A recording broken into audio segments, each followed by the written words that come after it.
கர்த்தருடைய பரிசுத்த நாமத்துக்கு ஸ்தோத்திரம். ஹல்லேலூயா. விசுவாசிக்கிறவங்க எல்லாரும் ஹல்லேலூயா சொல்லுங்க. ஹல்லேலூயா. எல்லா சபையிலையும் மைக் எடுத்த உடனே ஃபஸ்ட்டு கேட்குற வார்த்தை சந்தோஷமாக இருக்கீங்களா? கர்த்தருக்குள்ளே சந்தோஷமாக இருக்கீங்களா? இந்த உலகத்தில் இருக்கிற சூழ்நிலைகளை பார்த்தா யாரும் சந்தோஷமாக இருக்க முடியாது. அதனால் அந்த எக்ஸ்பெக்டேஷனே நமக்கு இருக்கக்கூடாது. ஆனால் கர்த்தருக்குள்ளே எந்நாளும் எந்நேரமும் நமக்கு சந்தோஷம், மகிழ்ச்சி தான். Even if we walk through the valley, நம்ம செங்கடலை கடந்து போயிட்டு இருந்தாலும் கொண்டாட்டம் தான். ஹல்லேலூயா. விசுவாசிக்கிறவன் சாட்சி சொல்லுவான். விசுவாசிக்கிறவன் சாட்சி சொல்லுவான். விசுவாசியே நீ பதறாதே. என்னுடைய அப்பா ஒரு அழகான பாட்டு எழுதுனாங்க. நல்ல சாட்சியாய் நீ தேவனுக்காய் தீங்கு அனுபவி, வல்ல சாட்சியாய் நீ தேவனுக்காய் வாழ்ந்து மகிழ்ந்திரு. தீங்கு அனுபவிச்சுட்டும் மகிழ்ந்திருக்க முடியும். ஹல்லேலூயா. நீங்களே எனக்கு சாட்சிகள் என்றீர் இயேசுவே, நாங்களும் உமக்கு சாட்சிகள், சிலுவையின் சாட்சிகள். கண்களை மூடி தேவனுக்கு நன்றி சொல்வோமா? நன்றி அப்பா. தேவன் இந்த உலகத்தின் மீது அன்பு கூர்ந்ததினாலே, தேவன் கிறிஸ்தவர்கள் மீது அன்பு கூர்ந்ததினாலேன்னு பைபிள் எழுதலை. தேவன் உலகத்தின் மீது அன்பு கூர்ந்ததினாலே தன்னுடைய ஒரே பேரான குமாரனை விசுவாசிக்கிறவன் அவன் கெட்டு போகாமல் நித்திய ஜீவனை அடையும்படிக்கு அவரை தந்தருளி இவ்வளவாய் உலகத்தில் அன்பு கூர்ந்தார். ஹல்லேலூயா. நான் சாவாமல் பிழைத்திருக்கிறது அவருடைய கிருபை. அவருடைய செய்கைகளை விவரிப்பதற்காக குமாரனை எனக்கு தந்தார். இயேசு கிறிஸ்து அவர்தான் நமக்காக ப்ராமிஸ் பண்ணப்பட்ட, வாக்குத்தத்தம் கொடுக்கப்பட்ட சமாதானம், சத்தியம். ஹல்லேலூயா. அப்பா, இந்த சமாதானத்திற்காக நன்றி, உம்முடைய சத்தியத்திற்காக நன்றி. சமாதான பிரபுவாய் இயேசு கிறிஸ்து எங்களுக்கு நீர் தந்தீர். சத்தியமாய், வழியாய், ஜீவனாய் அவரை எங்களுக்கு தந்திருக்கிறீர். உம்முடைய கிருபை மேலானது, உம்முடைய கிருபை பெரியது. அதனாலே என் முழு இருதயத்தோடும், என் முழு ஆத்துமாவோடும், என் முழு சிந்தையோடும் நான் உம்மை தேடுகிறேன். உமது கற்பனைகளை விட்டு வழி தப்ப விடாதேயும். என்னை வழிமாற செய்கிற காரியங்களை இன்றைக்கு நான் ஒதுக்கி தள்ளிவிட்டு என் கண்களை மீது வைக்கிறேன். கண்களை ஏறெடுத்து நான் உமக்கு நன்றி சொல்லி இந்த துதியை நான் துவங்குகிறேன். இயேசுவின் நாமத்திலே நாங்கள் அனைவரும் கேட்டுக்கொள்கிறோம் எங்கள் அன்பின் பரமபிதாவே. ஆமேன். ஹல்லேலூயா. சந்தோஷமே இல்லை, உற்சாகமே இல்லை. ஹல்லேலூயா. எல்லாம் நல்லா இருக்கீங்களா இல்லை டல்லா இருக்கீங்களா? பக்கத்தில் உள்ளவங்களை பார்த்து கேளுங்க, நல்லா இருக்கீங்களா இல்லை டல்லா இருக்கீங்களா? டல்லா இருந்தவங்களும் சந்தோஷமாயிட்டாங்களா? ஆமே. சமீபத்தில் வந்த ஒரு செய்தி, அமெரிக்கா தேசத்தில் டிஸ்னின்ற ஒரு பெரிய நிறுவனத்தில் அவங்க டூருக்கெலாம் கூப்பிட்டு போவாங்க கப்பல் வழியாக. அப்போது ஒரு தகப்பனும் மகளும் போன அந்த கப்பலில் பெரிய கப்பல், அந்த மகளை ஃபோட்டோ எடுத்துகிட்டு இருக்கும்போது அந்த கப்பலோட விளிம்பில் இருந்த அந்த மகள் ஒரு சுமார் 50-60 அடி உயரம் உள்ள இடத்துலேருந்து கீழே விழுந்துட்டான் தண்ணிக்குள்ளே. இதை பார்த்த தகப்பன் என்ன பண்ணார்னா, சற்றும் யோசிக்காம அப்படியே அவரும் மகளை காப்பாற்றணும்னு சொல்லி உள்ளே குதிச்சிட்டார். உள்ளே குதிச்சு மகளை மீட்டார். ஒரு உலக தகப்பன் தன் பிள்ளைக்காக இவ்வளவு நிச்சயமா உதவி செய்யணும்னு இறங்கக்கூடுமானால், உங்களை என்னை நேசிக்கிற தேவன் எவ்வளோ அதிசயமா நம்மளை நடத்துவார். நமக்கு உதவி செய்வது எவ்வளவு நிச்சயம். எத்தனை பேர் நம்புறீங்க என் தேவன் எனக்காய் உதவி செய்வார்னு சொல்றாங்க? அப்படியே முடிந்தவர்கள் எழும்பி நின்று கொஞ்ச நேரம் எங்களோடு கூட. கர்த்தருடைய வார்த்தை சொல்லுகிறது, ஆபத்தில் நானே அவனோடு இருந்து அவனை தப்புவித்து அவனை கனப்படுத்துவேன். எனக்கு உதவி செய்கிற ஒரு நல்ல தகப்பன் ஒருவர் இருக்கிறார். நம்புறீங்களா?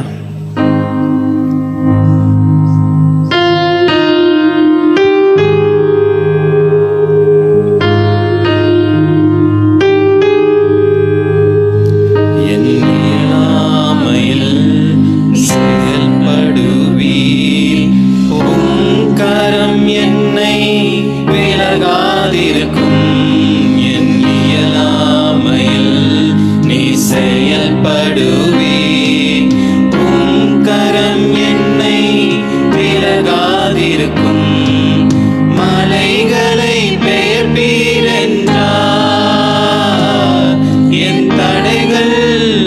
உமக்கு எம்மாத்திரம் மரித்தோரை எழ செய்தீர் என்றார். என் நோய்கள் உமக்கு எம்மாத்திரம் கிரகிக்க முடியா காரியம் செய்வீர். சர்வஞானியே உம்மை ஆராதிப்பேன். கிரகிக்க முடியா காரியம் செய்வீர். சர்வஞானியே உம்மை ஆராதிப்பேன்.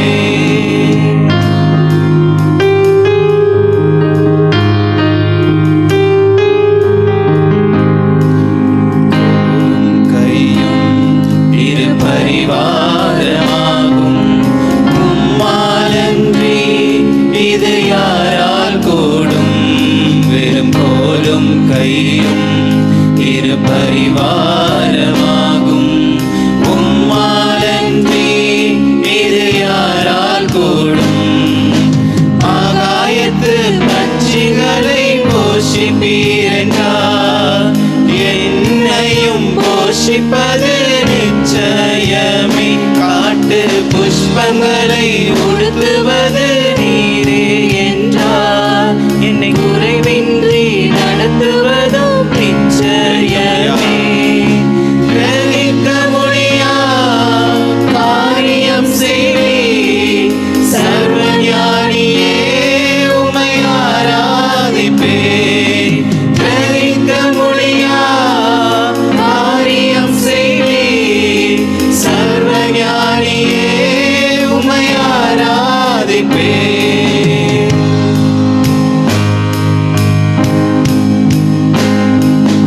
என் தேவன் எனக்காய் யாவையும் செய்திடுவார் என்றாகிலும் என்னை மறந்தது உண்டா?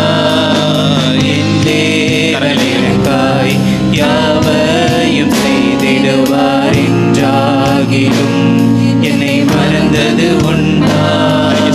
என் தேவன் எனக்காய் யாவையும் செய்திடுவார் என்றாகிலும் என்னை மறந்தது உண்டா?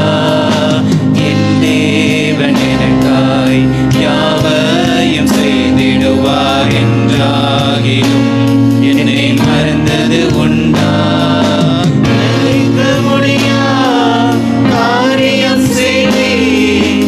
சர்வஞானியே உம்மை ஆராதிப்பேன். கிரகிக்க முடியா காரியம் செய்வீர்.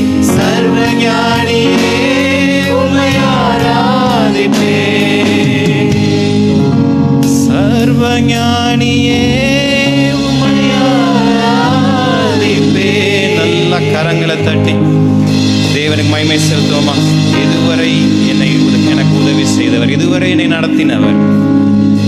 எத்தனையோ முறை சிங்கத்துடைய குகையிலையும் தீச்சூழலையும் நான் தூக்கி போடப்பட்டிருப்பேன் இல்லை? ஆனாலும் ஆச்சரிய விதமா நடத்தின தேவன், அதிசயமாய் நடத்தினார். ஒன்றும் என்னை சேதப்படுத்தாமல் நடத்தினார். பல முறை நான் பசுமையான புல்வெளியில் அமர்ந்த தண்ணீரண்டையில் இருந்ததை காட்டிலும் மரண பள்ளத்தாக்கில் இருந்தது தான் அதிகம். ஆனா கர்த்தர் என்னோடு கூட இருந்தார். பண தேவை இருந்தது உண்மைதான், ஆகார தட்டுப்பாடு இருந்தது உண்மைதான். ஆனா அந்த ஏழை கூப்பிட்ட போது என் சத்தத்தை கேட்டு என் களஞ்சியங்களை ஆசீர்வதித்தவர். நான் விசாரிப்பற்ற சியோன் என்றும் தள்ளப்பட்டவள் என்றும் பெயரிடப்பட்டிருந்த போதும் அவர் எனக்கு ஆரோக்கியம் வர பண்ணி என் காயங்களை ஆற்றினவர். என் உள்ளத்துல விசாலங்கள் பெருகுகையில் அவருடைய ஆறுதல் என் ஆத்மாவை தேற்றினது. ஓ நன்றி அப்பா. துயரத்தில் கூப்பிட்டே உதவிக்காய் கதறினே, அழுகுரல் கேட்டீரையா. துயரத்தில் கூப்பிட்டே உதவிக்காய் கதறினே, அழுகுரல் கேட்டீரையா. குனிந்து தூக்கினீ பெரியவனாகினீ, உமது காருண்யம்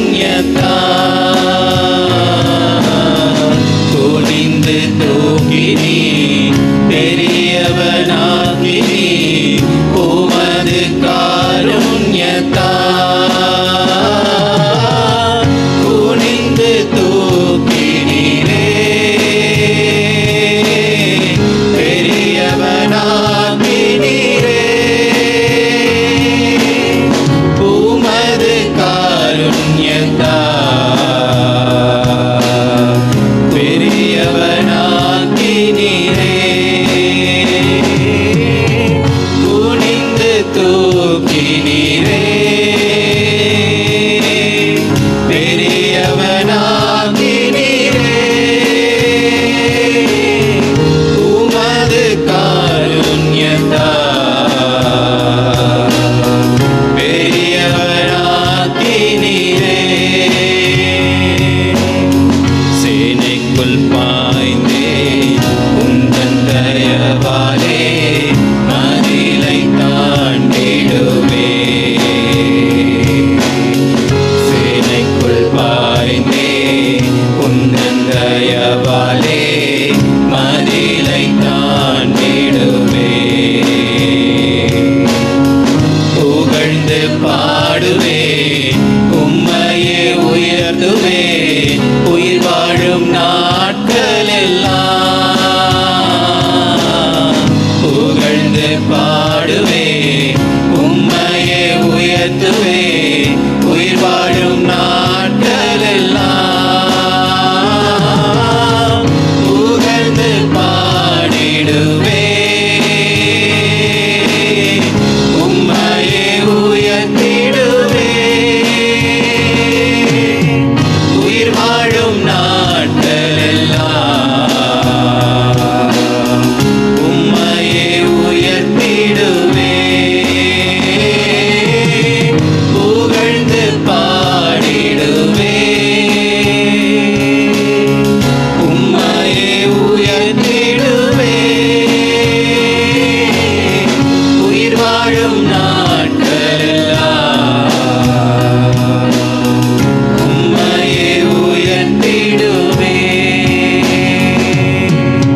நான் நம்பும் கேடகம் விடுவிக்கும் தெய்வம் நீதான் நீர்தானையா சொல்லுங்க அப்பா பார்த்து நான் நம்பும் கேடகம் விடுவிக்கும் தெய்வம் நீதான் நீர்தானையா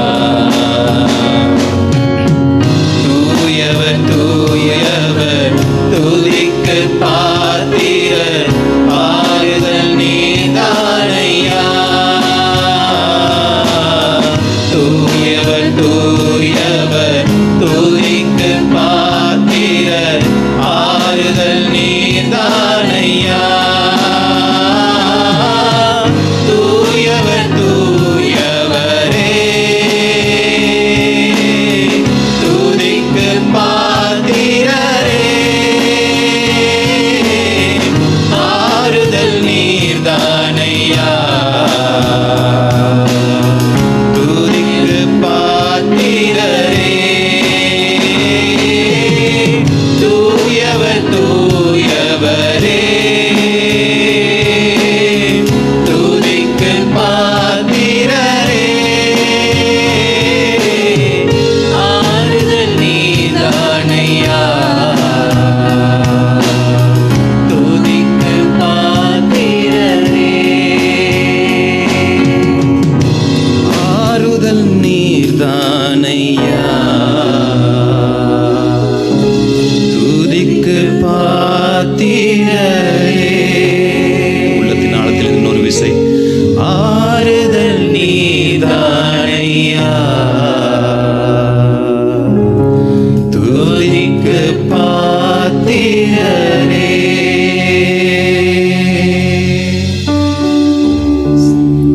ஆமாப்பா ஆறுதல் நீங்க தான் எங்களுக்கு ஒத்தாசை வரும் பர்வதமும் நீங்க தான் ஆண்டவரே ஹல்லேலூயா ஹல்லேலூயா ஹல்லேலூயா ஹல்லேலூயா ஹல்லேலூயா ஹல்லேலூயா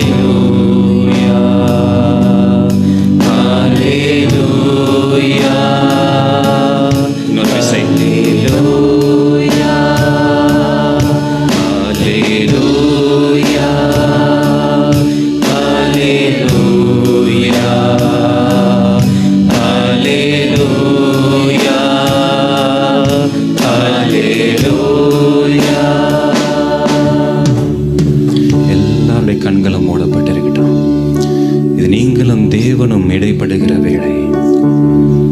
இங்கே யாரும் பார்க்க வேண்டாம், எங்களை யாரும் பார்க்க வேண்டாம். கர்த்தரையே நோக்கி பாருங்க. ஒத்தாசை வருகிற பர்வதங்களுக்கு நேராக கண்களை ஏறெடுத்து பாருங்க. வானத்தையும் பூமியும் உண்டாக்கின கர்த்தரிடத்திலிருந்து ஒத்தாசை வருகிற வேளை இது. இந்த காலை வேளையில என்ன பலவீனங்கள், என்ன சோர்வுகள், என்ன பயங்கள் உங்களை குறுகி கொண்டிருக்கிறது? உள்ளத்தை கர்த்தரிடத்துல ஊற்றுவீங்களா?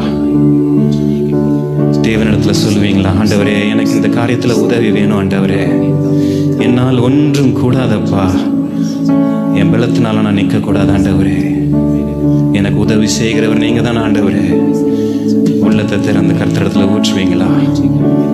நொறுங்குண்ட இருதயமுள்ளவர்களுக்கு கர்த்தர் சமீபமா இருக்கிறார். இதோ நம் மத்தியில் அசைவாடி கொண்டிருக்கிற தேவனிடத்துல உங்க இருதயத்தை காமிங்க.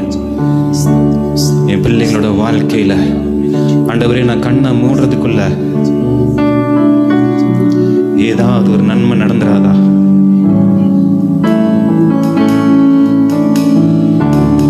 என் குடும்பத்துல கர்த்தர் ஏதாவது ஒரு அற்புதம் செஞ்சிட மாட்டாரான்னு கலங்கி நிற்கலாம்.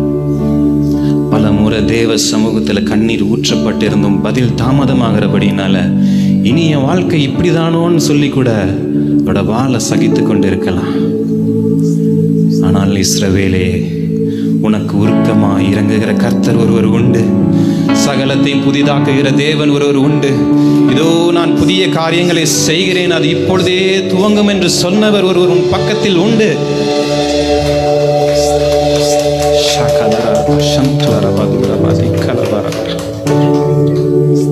என் கண்ணீரை கணக்கில் வைத்திருப்பவர், என் ஆத்துமா வாழ்வது போல நானும் சுகமாய் வாழ விரும்பும் கர்த்தர் சொல்லுகிறார். நான் அவர்கள் துக்கத்தை சந்தோஷமாக மாற்றி அவர்களை தேற்றி அவர்கள் சஞ்சலம் நீங்க அவர்களை சந்தோஷப்படுத்துவேன். என் ஜனங்கள் நான் அளிக்கும் நன்மையினால் திருப்தி ஆவார்கள். உன்னை ரட்சிக்கும்படிக்கு நான் உன்னுடனே கூட இருக்கிறேன்.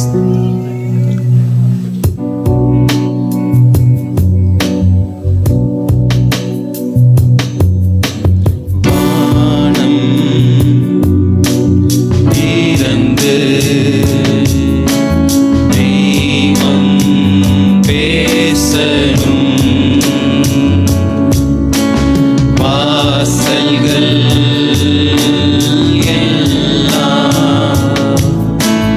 இன்றே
இயேசுவே அற்புதம் செய்தருளும். எப்பத்தா திறக்கப்படுவதாக, எப்பத்தா திறக்கப்படுவதாக, எப்பத்தா திறக்கப்படுவதாக, எப்பத்தா திறக்கப்படுவதாக.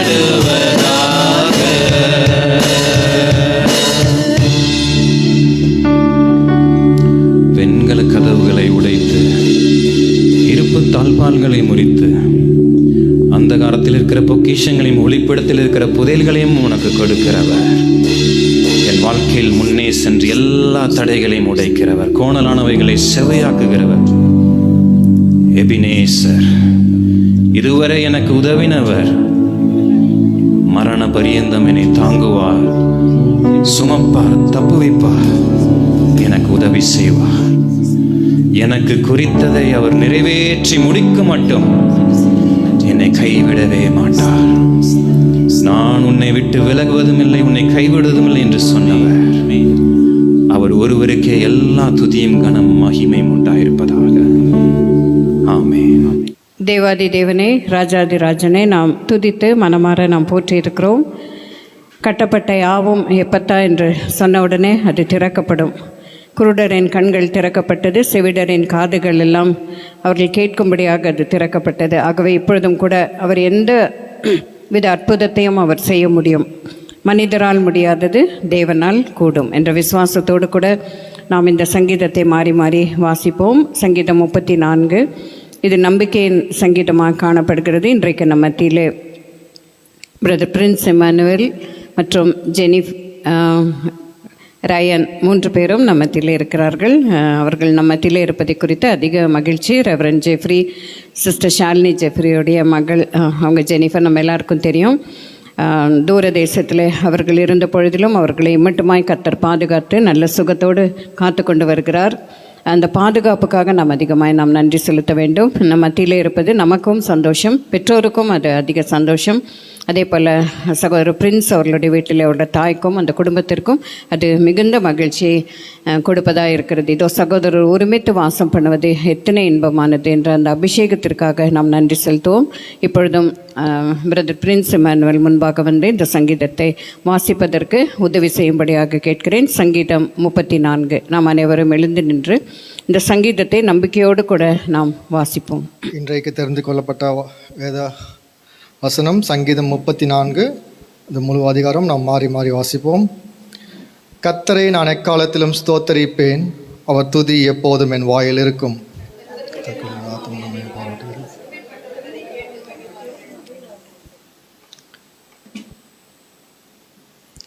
என்னோட கூட கர்த்தரை மகிமைப்படுத்துங்கள், நாம் ஒருமித்து அவர் நாமத்தை உயர்த்துவோமாக.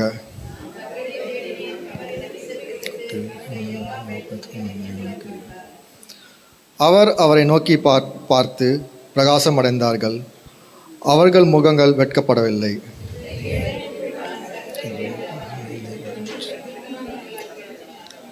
கர்த்தருடைய தூதன் அவருக்கு பயந்தவர்களை சூழ பாளையம் இறங்கி அவர்களை விடுவிக்கிறார். நல்லவர் என்று சத்து பாருங்கள். கர்த்தருடைய பரிசுத்தவான்களே, அவருக்கு பயந்திருங்கள், அவருக்கு பயந்தவர்களுக்கு குறைவில்லை. சிங்கக்குட்டிகள் தாழ்ச்சி பட்டினியாயிருக்கும். பிள்ளைகளே, வந்து எனக்கு செவி கொடுங்கள், கர்த்தருக்கு பயப்படுதலை உங்களுக்கு போதிப்பேன்.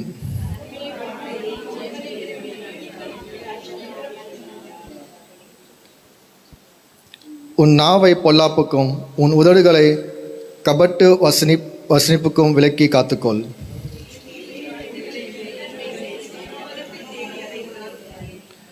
கர்த்தருடைய கண்கள் நீதிமான்கள் மேல் நோக்கமாக இருக்கிறது, அவருடைய செவிகள் அவருக்கு கூப்பிடுதலுக்கு திறந்திருக்கிறது.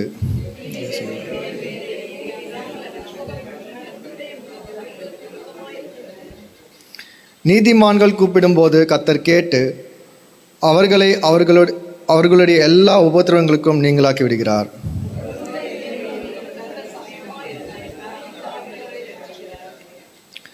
நீதிமானுக்கு வரும் துன்பங்கள் அநேகமாக இருக்கும். கர்த்தர் அவைகள் எல்லாவற்றிலும் நின்று அவனை விடுவிப்பார்.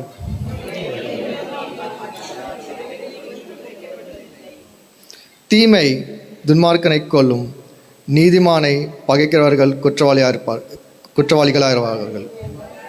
தமது ஊழியக்காரனை ஆத்மாவை மீட்டுக் கொள்கிறார். அவர் நம்முடைய Praise the Lord. இந்த நாளின் செய்தியின் தலைப்பு பூட்டப்பட்ட கதவுகள். தம்பி நேற்று அந்த பாடலை எப்பத்தா திறக்கப்படும் என்ற அந்த வார்த்தை எடுக்கும்போது என்னுடைய மனசில் சில எண்ணங்கள், அதிர்வலைகள் ஏற்பட்டபடினால இந்த செய்தி இரவு வேளையிலே நான் ஆயத்தப்படுத்தி தேவன் கிருபை பாராட்டினார். பூட்டப்பட்ட கதவுகள். நம்முடைய வாழ்க்கையில் நிறைய கதவுகள் பூட்டப்பட்டிருக்கிறது. அது எப்போ திறக்கணும்னு எதிர்பார்த்து காத்திருக்கிறோம். நம்மால் ஒன்றுமே செய்ய முடியலை. ஆண்டவர் தான் எதையாவது செய்ய வேண்டும் என்று நம்ம எதிர்பார்த்திருக்கிறோம். அவரால் முடியும் என்று நாம் நம்பியிருக்கிறோம், விசுவாசித்திருக்கிறோம். ஸோ அந்த செய்தியை கேட்கும்போதே உங்கள் வாழ்க்கையில் இருக்கிற பூட்டப்பட்ட கதவுகள், உங்களால் ஈவன் அசைக்கக்கூட முடியாத அந்த கதவுகளை நீங்கள் உங்கள் மனக்கண்களுக்கு முன்பாக கொண்டு வந்து இந்த செய்தியை நீங்கள் கேட்கும்படி அன்போடு கூட உங்களை நான் கேட்டுக்கொள்கிறேன். என்னோடு கூட யோசுவா புத்தகத்துக்கு திருப்பிக் கொள்ளுங்கள். யோசுவாவின் புத்தகம் 6வது அதிகாரம் 1வது வசனம். யோசுவா 6வது அதிகாரம் 1வது வசனத்தில் சில ஆலோசனைகளை கர்த்தர் நமக்கு வெளிப்படுத்துகிறார். பூட்டப்பட்ட கதவுகள் எப்படி திறக்கும்? நம்மை சேர்ந்து வாசிப்போம். யோசுவா 6வது அதிகாரம் 1வது வசனம். எரிகோ இஸ்ரவேல் புத்திரருக்கு முன்பாக அடைக்கப்பட்டிருந்தது. ஒருவரும் வெளியே போகவும் இல்லை, ஒருவரும் உள்ளே வரவும் இல்லை. ஆமென். எரிகோ பட்டணம் பாலும் தேனும் ஓடுகிற கானான் தேசத்தை சுதந்திரிப்பதற்காக தங்கள் வழியாக புறப்பட்டு போகிற அந்த இஸ்ரவேல் ஜனங்களுக்கு முன்பாக பூட்டப்பட்டிருந்தது. யோசுவாவும் காலேபும் என்ன கேட்கிறார்கள் என்றால், நாங்கள் புறப்பட்டு போவதற்கு மட்டும் எங்களுக்கு வழி கொடுங்கள். நாங்கள் வலதுபுறமும் சாய மாட்டோம், இடதுபுறமும் சாய மாட்டோம். நாங்கள் நேராக அந்த எரிகோ பட்டணத்தின் வழியாக இந்த கேட்டு வழியாக புறப்பட்டு போய் அந்த கேட்டு வழியாக வெளியில் போயிடுறோம். உங்களுக்கு எந்த தொந்தரவும் நாங்கள் கொடுக்க மாட்டோம். அதனால் தயவுசெய்து அந்த கதவுகளை எங்களுக்கு திறந்து கொடுங்கள் என்று கேட்கிறார்கள். ஆனால் எரிகோவின் புத்திரரோ அந்த விண்ணப்பத்திற்கு செவி சாய்க்கவில்லை. அவர்கள் நாங்கள் இந்த கதவை உங்களுக்கு திறந்து கொடுக்க மாட்டோம் என்று சொல்கிறார்கள். அதனால தான் அந்த பைபிளில் என்ன எழுதியிருக்குன்னா, எரிகோ இஸ்ரவேல் புத்திரருக்கு முன்பாக அடைக்கப்பட்டிருந்தது. ஸோ மூடப்பட்ட கதவு மட்டுமல்ல, அடைக்கப்பட்டிருக்கிற கதவு. சில கதவுகள் மூடப்பட்டிருக்கிறது, சில கதவுகள் அடைக்கப்பட்டிருக்கிறது. மூடப்பட்ட கதவுகளை திறந்துடலாம், அடைக்கப்பட்ட கதவுகளை திறக்கிறது கஷ்டம். அந்த பக்கம் யார் இருக்காங்களோ, யார் அடைத்தார்களோ அவர்கள் தான் அதை திறக்க வேண்டும். ஸோ நம்ம வாழ்க்கையில் மூடப்பட்ட கதவுகளும் இருக்கிறது, அடைக்கப்பட்ட கதவுகளும் இருக்கிறது. அப்போது இங்கே என்ன ஆலோசனை வெளிப்படுகிறது என்றால், கர்த்தர் யோசுவாவை நோக்கி சொல்கிறார், எரிகோவையும் அதன் ராஜாவையும் யுத்த வீரரையும் உன் கையிலே ஒப்புக்கொடு. முதலாவது வருகிறது வாக்குத்தத்தம். அடைக்கப்பட்ட கதவுகளை நாம் மேற்கொள்வதற்கு முதலாவது நமக்கு என்ன தேவைன்னா, கர்த்தருடைய வாக்குத்தத்தம் தேவை. அதனால தான் வாக்குத்தத்தங்களை நாம் ஞாபகம் வைத்துக் கொள்ள வேண்டும். அந்த வாக்குத்தத்தங்களை மனசில் வைத்து அதை நாம் திரும்ப திரும்ப அறிக்கை செய்து நாம் ஜெபிக்கும் போது அந்த வாக்குத்தத்தங்கள் அந்த அடைக்கப்பட்ட கதவை உடைக்கிற ஆயுதங்களாய் மாறுகிறது. ஸோ வாக்குத்தத்தங்கள் அதனால் ரொம்ப முக்கியம். எல்லா வாக்குத்தத்தங்களும் நமக்கு தெரியும். இயேசு கிறிஸ்துவுக்குள்ளே ஆம் என்றும் ஆமேன் என்றும் இருக்கிறது. ஆனால் இன்னுமே ஆண்டவராக இப்படி பிள்ளைகளாக இருக்கிற நீங்களும் சரி, பிரசங்கிக்கிற நானும் சரி, வாக்குத்தத்தங்களை எந்த அளவுக்கு நம்ம உயர்த்தி அதன் மீது நம்பிக்கை வைத்து அதை அறிக்கை செய்து அதனுடைய பலனை பெற்றுக்கொள்ள வேண்டுமோ அவ்வளவுக்கும் நம்ம பெற்றுக்கொள்ளவில்லை. 1ஆம் தேதிங்கிறது வாக்குத்தத்தம் கொடுக்குறோம், உங்கள் கையில் கொடுக்குறோம், நீங்கள் வாங்கிக்கிறீங்க, படிக்கிறீங்க. அதுக்கு பிறகு அந்த வாக்குத்தத்தம் சில நேரத்தில் தரையில் கிடக்கிறது, சில நேரத்தில் போகிற பாதையில் கிடக்கிறது. ஆனால் கர்த்தருடைய வாக்குத்தத்தம் பொய்யாய் போகாது. அவர் ஒரு வாக்குத்தத்தத்தை வெளிப்படுத்துகிறார் என்றால் பொய்யாய் போகாது. ரோட்டில் போகிறீங்க, முன்னால் ஒரு ஆட்டோ போகுது, அந்த ஆட்டோவில் பின்னாடி ஒரு வாக்குத்தத்தம் எழுதியிருக்குன்னா அந்த டைமில் அந்த இடத்துல நீங்கள் இருக்கிறதுனால அந்த வாக்குத்தத்தம் உங்களுக்கு வெளிப்படுகிறது. தேவன் அதன் மூலமாக பேசுவார். எங்கள் வாழ்க்கையில் நிறைய அனுபவிச்சிருக்கோம். அதை அந்த வாக்குத்தத்தத்தின் படியே நடக்கும் காரியங்கள் நடக்கும். ஏன்னா அவர் பொய் உரையாத தேவன், சொல்லுகிறதை செய்கிறவர், வசனத்தை நிறைவேற்றுகிறவர். முதலாவது வாக்குத்தத்தத்தை சுதந்திரித்துக் கொள்வதற்கு நம்ம வாக்குத்தத்தங்களை ஞாபகம் வைத்துக் கொள்ள வேண்டும், அதை நினைவில் வைக்க வேண்டும், திரும்ப திரும்ப விசுவாச அறிக்கை செய்ய வேண்டும், எதிர்பார்த்து ஜெபிக்க வேண்டும். அப்போ ஆண்டவருக்கும் தெரியும், நான் கொடுத்த வாக்குத்தத்தத்தை என் பிள்ளை நம்புகிறது, அதை ஞாபகம் வைத்திருக்கிறது, அதை கேட்டுக்கொண்டிருக்கிறதுன்னு சொல்லும்போது அதை அவர் கொடுப்பார், நிறைவேற்றுவார்.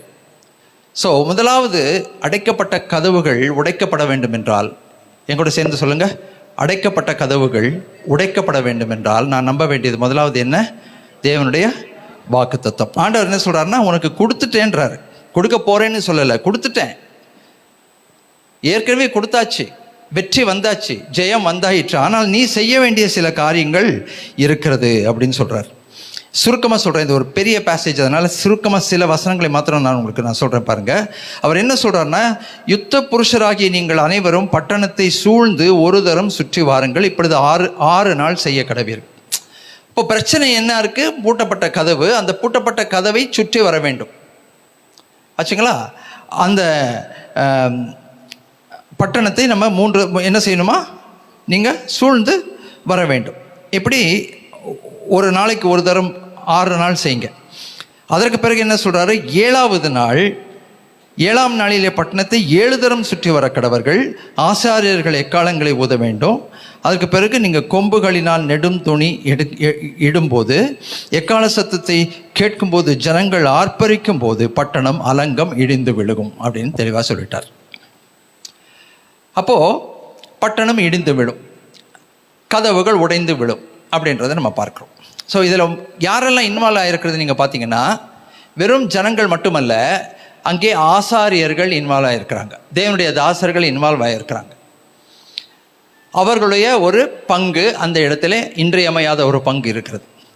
அடுத்தது தேவனை துதிக்கிற துதியின் பங்கு ஆச்சுங்களா? இப்போ ஏன் சுற்றி வரணும் அப்படின்னா, கான்சன்ட்ரேஷன்.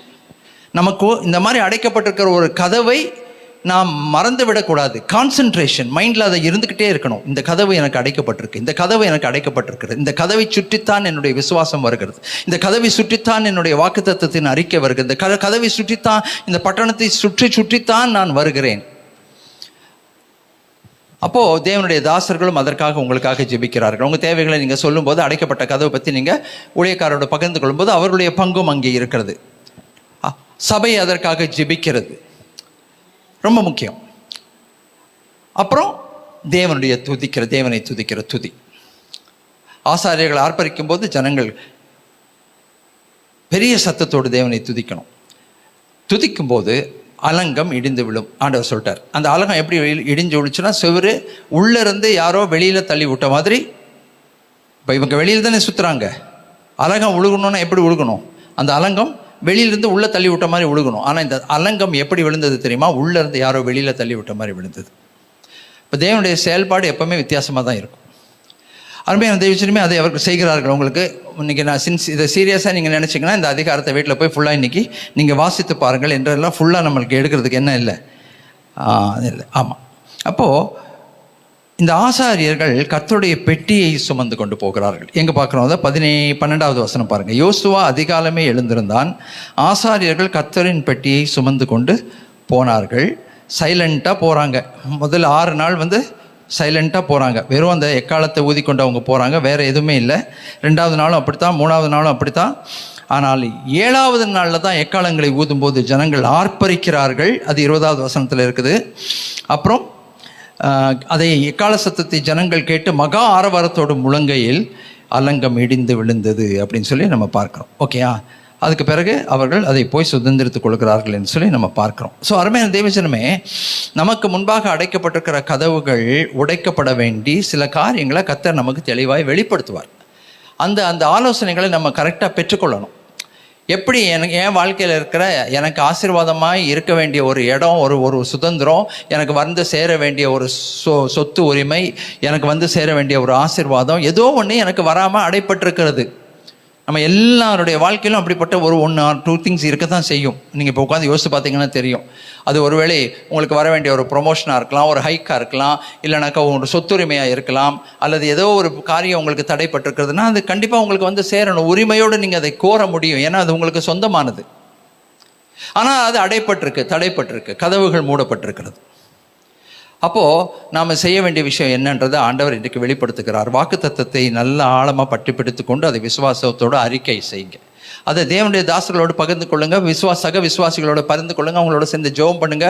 2 பேரும் சேர்ந்து ஜெபிக்கும் போது அங்கே ஒரு கண்டிப்பாக அதுக்கு ஒரு அடுத்த லெவல், நெக்ஸ்ட் லெவல், அந்த கதவு திறக்கப்படுவதற்கு அல்லது உடைக்கப்படுவதற்கு, அலங்கம் விழுவதற்கு அது நெக்ஸ்ட் லெவலுக்கு உங்களை கொண்டு போகும். 3வது தேவனை துதிக்கிற துதி. ஸ்தோத்திரம் பண்ணிக்கொண்டே இருங்க. எவ்வளோக்கு எவ்வளோ நம்ம நன்றியாக துதிக்கிறோமோ, ஸ்தோத்தரிக்கிறோமோ, பாடல்களை பாடுகிறோமோ, நமக்குள்ள ஆத்ம கீதம் பொங்கிக்கொண்டே இருந்துச்சுன்னு வச்சுக்கோங்களேன், அதுவும் இந்த உடைக்கப்பட வேண்டிய அடைக்கப்பட்ட கதவை உடைப்பதற்கு மிகவும் பிரயோஜனமாக இருக்கும் அப்படின்றத நம்ம இந்த பகுதியில் நம்ம பார்க்குறோம். ஏன் தெரியுமா? ஆண்டவருக்கு முன்பாக, அவருடைய வல்லமைக்கு முன்பாக ஒன்றும் நிற்க முடியாது. அவர் அடித்து உடைச்சி பிச்சு உதறணுன்னாக்கா அவர் எதையும் எப்படியும் செய்ய அவர் வல்லமை உள்ளவர். சங்கீதம் 107வது சங்கீதம் 16வது வசனத்துக்கு என்னோடு கூட வாருங்கள். 107வது சங்கீதம் 16வது வசனத்தை நம்ம எல்லாரும் சேர்ந்து வைராக்கியமாய் வாசிப்போம். அவர் எப்படிப்பட்டவர் என்பதை, அவரால் என்ன செய்ய முடியும் என்பதை நாம் இந்த வசனத்தில் நம்ம அதிகமாக புரிந்து கொள்கிறோம். 107வது சங்கீதம் 16வது வசனம், 15, 16 வாசிப்போம். கர்த்தர் வெண்கல கதவுகளை உடைத்து இருப்பு தாழ்பாள்களை முறித்தார் என்று அவருடைய கிருபையின் நிமித்தமும் மனுபுத்திரருக்கு அவர் செய்கிற அதிசயங்களின் நிமித்தமும் அவரை துதிப்பார்களாக.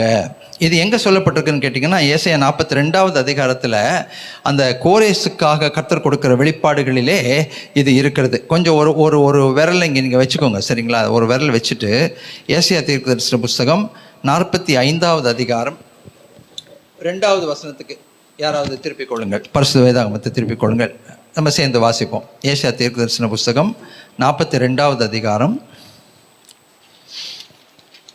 45வது அதிகாரம் 2வது வசனம் சேர்ந்து வாசிப்போமா? 4வது வசனம் வாசிப்போமா? கோரேசுக்கு முன்பாக சொல்லுகிறார் மிதோ பெர்ஷியன் ராஜா. 45வது அதிகாரம் 4வது வசனம். வெண்கல கதவுகளை உடைத்து இருப்பு தாழ்பாள்களை முறித்து அந்தகாரத்தில் இருக்கிற பொக்கிஷங்களையும் ஒளிப்படத்தில் இருக்கிற புதையல்களையும் உனக்கு கொடுப்பேன். நான் என் தாசனாகிய யாக்கோபின் நிமித்தமும் நான் தெரிந்து கொண்ட இஸ்ரவேலின் நிமித்தமும் நான் உன்னை பெயர் சொல்லி அழைத்து நீ யார் என்று அறியாதிருந்தும் உனக்கு நாமம் தரித்தேன். நானே கர்த்தர், வேறு ஒருவரும் இல்லை, என்னை தவிர வேறு ஒருவரும் இல்லை. இந்த அற்புதத்தை உங்களுக்கு முன்பாக செய்து முடிக்கக்கூடியவர் நான் ஒருவர் தான். அதை தான் சொல்கிறார் அவர். இது வேறு யாரும் உங்களால் சாதிக்க முடியாது, உங்களுக்காக வேறு யாரும் சாதிக்க முடியாது. இதுக்கு உங்களுக்காக செய்து முடிக்கிற தேவன் நான் ஒருவர் தான். நான் அதை உங்களுக்காக செய்து முடிப்பேன். என்னெல்லாம் செய்கிறாரு? வெண்கல கதவுகளை உடைக்கிறார், அப்புறம் இருப்பு தாழ்பாள்களை முறிக்கிறார். இப்போ கொஞ்சம் அடிஷ்னலாக இங்கே பாயிண்ட்ஸ். அந்தகாரத்தில் இருக்கிற பொக்கிஷங்களையும் ஒளிப்பிடத்தில் இருக்கிற புதையல்களையும் உனக்கு கொடுப்பேன் என்று சொல்கிறார். அதை தான் சங்கீதத்தில் என்ன செய்கிறாருனாக்கா, 107வது சங்கீதத்தில் நம்ம என்ன பார்க்குறோம்னாக்கா, அவர் மனுபுத்திரருக்கு அவருடைய கிருபையின் நிமித்தம் செய்கிற அதிசயங்கள், அந்த அதிசயங்களின் நிமித்தம் அவரை நாம் என்ன செய்வோம்? துதிப்போம், ஸ்தோத்தரிப்போம். நடக்குமா? நடக்காதா? நடக்கும். கிடைக்குமா? கிடைக்காதா? கிடைக்கும். அவர் செய்வதை அவர் செய்வார். நாம் செய்ய வேண்டியதை நம்ம செய்து முடிக்கும். நம்ம பங்கும் இருக்குது இதில். அதுதான் வலியுறுத்தி கர்த்தருடைய வார்த்தையை நமக்கு சொல்லுகிறது, சரிங்களா? அப்போ என்ன நடக்குதுனாக்கா, அந்த அதிசயங்களின் நிமித்தம் செயற்கரிய செய்கைகள் நமக்கு நடக்கிறது. அந்த காலத்தில் இருக்கிற பொக்கிஷம் எல்லாம் வந்ததுன்னா நம்ம பெரிய லெவலுக்கு போயிடுவோம், ஆச்சுங்களா? பொக்கிஷம்ன்றது ஒரு சாதாரணமான விஷயம் இல்லை. ஆஸ்தி, அந்தஸ்து, பொக்கிஷங்கள் இதெல்லாமே நம்ம வாழ்க்கையில் நமக்கு உயர்வடைய செய்யக்கூடிய காரியங்கள். அதனால் முதலாவது நம்ம நம்பணும். கதவுகள் உடைக்கப்படும் போது அனந்த நன்மைகள் வரும், ஆசீர்வாதங்கள் வரும். வானத்தின் பலகணிகளை திறந்து உன்னை நான் ஆசீர்வதிக்க மாட்டேன்னு கர்த்தர் சொல்லுகிறார். ஓகே, ஸோ இதெல்லாமே நம்ம ஞாபகம் வைத்துக்கொள்ள வேண்டும் என்று சொல்லி நம்ம பார்க்குறோம். ஓகே, அடுத்தது பார்த்தீங்கன்னாக்கா சங்கீதம் 81வது சங்கீதம் 10வது வசனம். இதெல்லாம் இந்த வசனங்கள் எல்லாம் நீங்கள் அப்படியே மனசில் வச்சு ஞாபகம் வைத்து நீங்கள் அப்படியே ஆண்டவர்கிட்ட கேட்கும்போது கண்டிப்பாக காரியங்களை கர்த்தர் நமக்காக அவர் வாய்க்க பண்ணுவார் என்று சொல்லி நம்ம பார்க்குறோம். அருமையான தேவஜனமே, நான் வாசிப்போம். 81வது சங்கீதம் 10வது வசனம். உன்னை எகிப்து தேசத்திலிருந்து புறப்பட பண்ணின உன் தேவனாகிய கர்த்தர் நானே. உன் வாயை விரிவாய் திற, நான் அதை நிரப்புவேன். என்ன வாயை திறந்து அவர் என்ன நிரப்புறது சொல்லுங்க பார்ப்போம். சிலருக்கு அந்த வீடுகளில் குழந்தைங்களுக்கெல்லாம் பிள்ளைங்களுக்கு ஊட்டி விடுவாங்க, பார்த்துருக்கீங்கல்ல, வாயை துற அப்படின்னு சொல்லி. இப்போ இங்கே ஆண்டவர் என்ன சொல்ல வராரு? இது சாப்பாடை பற்றி அவர் பேசுகிறாரு இங்கே. நீ உன் வாயை திற, நான் விரிவாய் நிரப்புவேன் அப்படின்னு சொல்லி. அப்போது சில நேரத்தில் நம்ம என்ன பண்ணுறோம் தெரியுங்களா? இப்படி தான் நம்ம இருக்கோம். இப்போ இந்த கதையை நான் ஏற்கனவே சொல்லியிருக்கேன், திருப்பியும் நான் ஞாபகப்படுத்த விரும்புகிறேன். ஒரு கிராமத்தில் ஒருத்தன் அப்படி படுத்துருக்கிறான், ஒரு ஓரத்தில் படுத்துருக்கிறான். அவன் ஜனங்கள் வந்து அந்த பக்கம் கொஞ்சம் வேகமாக போகிறாங்க. போகும்போது இவன் அப்படியே தலையை தூக்கி பார்க்குறான். அவன் ஜனங்கள் கொஞ்சம் வேகமாக போகிறாங்க. கையில் ஏதோ எல்லாமே ஒரு பை அந்த மாதிரி எல்லாம் வச்சுருக்காங்க, கூடா எல்லாம் வச்சுருக்காங்க. இவன் கேட்குறான், எங்கே போகிறீங்கன்னு கேட்குறான். தலையை மட்டும் அப்படியே தூக்கி கேட்குறான், தலையை மட்டும். அவன் சொல்கிறான், அவங்க பக்கத்து தோட்டத்தில் நிறையா விளைச்சலுங்க, வாழைப்பழம் நிறையா விளைஞ்சிருக்கு, ஃப்ரீயாக கொடுக்குறாங்க, அது வாங்க போகிறோம் அப்படின்னு சொல்லிட்டான். திரும்பி படுத்துட்டான். வாழைப்பழம் கொடுத்தாங்கன்னா திருப்பியும் கொஞ்சம் பேர் போகிறாங்க. திருப்பியும் தலையை தூக்கி கேட்குறான் இவன், எங்கே போகிறீங்கண்ணா? இந்த பக்கத்தில் தோட்டத்தில். வாப்பா, நீயும் வாப்பா, வா, வாழைப்பழம் ஃப்ரீயாக கொடுக்குறாங்க, வாப்பா. இப்போ இவன் கேட்குறான், தோல் உரித்து கொடுக்குறாங்களா, தோல் உரிக்காமல் கொடுக்குறாங்க? நம்மள சிலர் அப்படி தான் இருக்கும். வேணும், அதான் எப்படி அது வரணும்? தோல் உரிக்காமல் அப்படியே வரணும், அப்படியே வாயில் கொண்டு வந்து ஊட்டிடணும். நம்ம படுத்துட்டு தான் இருப்போம். ஓகே, ஆனால் வாக்குத்தத்தங்களை சுதந்திரத்துக் கொள்வதில் நம்முடைய பங்கு இருக்கிறது, நம்முடைய முயற்சி இருக்கிறது, நம்முடைய ஜெபம் இருக்குது, நம்முடைய வைராக்கியம் இருக்குது, விசுவாச அறிக்கை இருக்குது, துதி இருக்குது, எல்லாம் சொல்லும்போது நம்ம சோர்ந்து போகக்கூடாது. அப்போது தான் கர்த்தர் என்ன செய்கிறார்னா, உன் வாயை விரிவாய் திற, அதை நான் நிரப்புவேன் என்று கர்த்தர் சொல்லுகிறார். இப்போ ஆண்டவர் நம்ம வாயை நிரப்பணுன்னாக்கா சாப்பாட்டை வச்சா நிரப்ப போகிறாரு? இல்லை, காக்கை குஞ்சுகளுக்கும் ஆகாரம் கொடுக்குற தேவன் அவர் தான், அதில் எந்த சந்தேகமும் இல்லை. நமக்கு இன்றைக்கி உங்கள் வீட்டில் அரிசி இருக்குது, இன்றைக்கி பருப்பு இருக்குது, சர்க்கரை இருக்குன்னா அது கர்த்தர் கொடுத்த ஆசீர்வாதம் தான், அதில் எந்த சந்தேகமும் இல்லை. ஓகே, தண்ணீரை ஆசீர்வதிக்கிறவர், திராட்சை ரசத்தை ஆசீர்வதிக்கிறவர், எண்ணெய் ஆசீர்வதிக்க, தானியம் ஆசீர்வதிக்கிறவர், உண்மைதான் அதெல்லாம். ஆனால் அது முக்கியம் கிடையாது.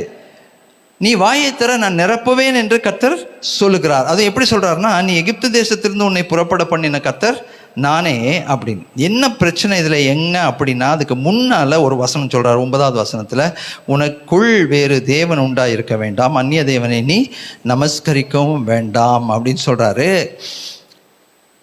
அது நிறைய விஷயங்கள் இருக்குது, சரிங்களா? நம்ம என்ன பேசுகிறோம், நம்ம என்ன அறிக்கை செய்கிறோம், நம்ம என்ன விசுவாசிக்கிறோம் அதை தான் அறிக்கை செய்வோம், இல்லைங்களா? அப்போ அவிசுவாசமான அறிக்கைகள் நம்முடைய வாழ்க்கையிலே வருகிறது. ஆண்டவர் சொல்கிறாரு, அதை எடுத்து போடு. அப்புறம் நீ என்னை துதிக்கிற துதியில் உன் வாயை விரிவாய் தர.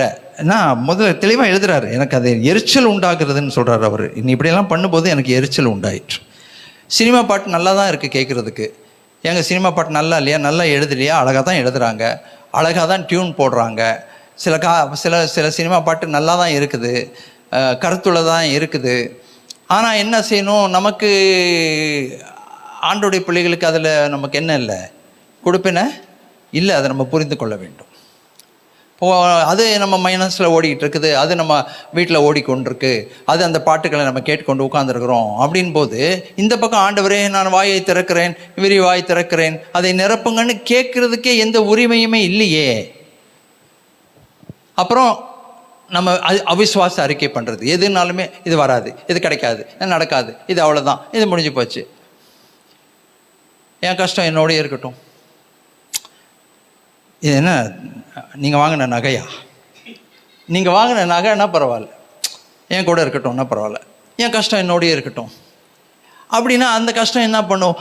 ஓ பரவாயில்லையே, கூட இருக்கணும்னு கேட்குறாங்களே, நம்ம இருந்துட்டு போயிடலாம் அப்படின்னு அது மடியில் இருக்கிறது நெஞ்சு மேலே ஏறி உட்காந்துக்கும். அப்புறம் கண்ணீர் விட்டு கதறி கொய்யமையான்னு கத்துனா என்ன பிரயோஜனம்? அப்புறம் இன்னொரு பழக்க வழக்கம் என்ன தெரியுங்களா, அடிக்கடி டென்ஷன் ஆகிடுறது, சின்ன சின்ன விஷயத்துக்கும் டென்ஷன் ஆகிடுறது. அந்த மாதிரி பழக்கம் உங்களுக்கு இருக்கா? கொஞ்சம் யோசித்து பாருங்கள். சின்ன சின்ன விஷயத்துக்கும் டென்ஷன் ஆகி விரிவாய் வாயை திறந்துடுறது. எங்கே திறக்கணுமோ அங்கே திறக்கிறது இல்லை, இந்த டென்ஷன் ஆகி விரிவாக வாயை திறந்துடுறது. இஷ்டத்துக்கு டைலாக் அடிச்சு விட வேண்டியது. இந்த டென்ஷன் ஆகும்போது ஜனங்கள் பேசுகிறதெல்லாம் கேட்டிருப்பீங்க, நீங்கள் படபடன்னு பேசுவாங்க. ஆனால் அதுக்கெல்லாம் வெயிட் இருக்குதுன்றது அவங்களுக்கு தெரியாது, அதனுக்கு விளைவுகள் இருக்கிறதுன்னு தெரியாது. அப்புறம் கேட்டால், நீ தான் என்னை டென்ஷன் படுத்தின. இன்றைக்கி இது வாலிப பிள்ளைங்கள் மத்தியில் ரொம்ப சர்வசாதாரணமாக நடக்கிற காரியம். நீ என்னை டென்ஷன் படுத்தின, அதனால தான் நான் பேசினேன். இங்கே டென்ஷன் படுத்தினா பேசணுன்னு இருக்கா என்ன? டென்ஷன் படுத்தணுன்னா நம்ம யோசிக்கணும் மனசில், ஓ டென்ஷன் படுத்துகிறாங்க இவங்க, நம்ம பொறுமையாக இருக்கணும், நம்ம வாயை திறந்து தப்பான அறிக்கையெல்லாம் பண்ணிடக்கூடாது அப்படின்னு. டென்ஷன் பண்ணாங்கன்றதுக்காக அடி பிச்சு உதற வேண்டியது. அப்போ என்ன நடக்குதுன்னா, அங்கே கிருபை குறைந்து போகிறது. அதனால் தேவையில்லாத மிஸ் அண்டர்ஸ்டாண்டிங் வருது. நம்ம 5 கிலோ போட்டால் அவங்க சும்மா இருப்பாங்களா? இல்லைங்களா? நம்ம யாராவது 5 கிலோ போட்டால் சும்மா இருக்கோமா? நம்ம என்ன பண்ணுவோம்? 10 கிலோ தூக்கி போடுவோம். உடனே அவங்க 15 கிலோ போடுவாங்க. நம்ம அப்போ சும்மா இருப்போமா? 20 கிலோ போடுவோம். நம்மக்கிட்ட நான் சரக்கா இல்லை, முடியாதா என்ன, நமக்கு தெரியாதா என்ன? யார் நம்ம ரசிக்கப்படுறதுக்கு முன்னால்? அப்புறம் சில வார்த்தைகள் தவறாயிடுது, தப்பான வார்த்தைகள், தப்பான அறிக்கை. நம்ம அவங்கள குற்றப்படுத்துவோம், அவங்க நம்மளை குற்றப்படுத்துவாங்க. அப்புறம் அது எஸ்கலேஷன் ஆகி எதுங்க போய் முடியும்? அடிதடியில் போய் முடியும். நடக்குதா இல்லையா? நான் சொல்கிறது ஏதோ எங்கேயோ, என்ன பாஸ்டர் இதெல்லாம் எங்கே பாஸ்டர் நடக்குதுன்னு மாதிரி என்ன பார்க்குறீங்களே, இன்னசென்ட்டாக என்ன பார்க்குறீங்களே. இருக்கா இல்லையா? இருக்குத்தானே. உறவுகள் சின்ன பின்னமாக போகுதில்லை, சிதறி போகுதில்லை, வார்த்தைகள் காயப்படுத்துதில்லை. அந்த காயங்கள் ஆற எவ்வளோ நாள் ஆகும்? ஒருவேளை அன்பு இருந்தால் அந்த அன்பு அந்த காயங்களை ஆற்றும். ஆனாலும் அது தேவையில்லாத காயங்கள். பைபிள் இருக்குது, யாருக்கு தேவையில்லாத காயங்கள், காரணம் இல்லாத காயங்கள். கரங்குளத்தி சொல்லுவோமா, என் வாழ்க்கையில் இன்னைக்கு காரணம் இல்லாத காயங்கள் வரக்கூடாது. காரணம் இல்லாத காயங்கள் என் வாழ்க்கையிலே வரக்கூடாது. காயங்களுக்கு காரணம் இல்லாத வார்த்தைகள் வரக்கூடாது. காரணம் இல்லாத நிபச்சொற்கள் வரக்கூடாது. காரணம் இல்லாத வசை சொற்கள் வரக்கூடாது. காரணம் இல்லாத விரல் நீட்டுதல் வரக்கூடாது. காரணம் இல்லாத நிபச்சொல் வரக்கூடாது.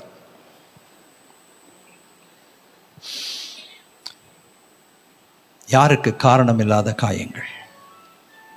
அருமையான தேவஜனமே, கர்த்தருடைய கரம் நம்மோடு இருந்து நம்மை வழிநடத்த, தேவைகளை சந்திக்க அவருடைய அற்புதத்தின் கரம் போதுமானதாக இருக்கட்டும். காயங்களை ஆற்ற அவருடைய வல்லமையுள்ள கரம் போதுமானதாக இருக்கட்டும். ஹல்லேலூயா. வாயை விரிவாய் திற, கர்த்தர் சொல்கிறார், என் துதியினால் அதை நான் நிரப்புவேன், என்னை புகழ்கிற புகழ்ச்சியில் நிரப்புவேன். அவங்க மொபைலை கொஞ்சம் வாங்கி இங்கே உள்ளே கொண்டு போய் வைங்கம்மா, அந்த பையை கொஞ்சம் வாங்கி உள்ளே கொண்டு போய் வைங்க. கொஞ்சம் அதை வாங்கி உள்ளே கொண்டு போய் வைங்க.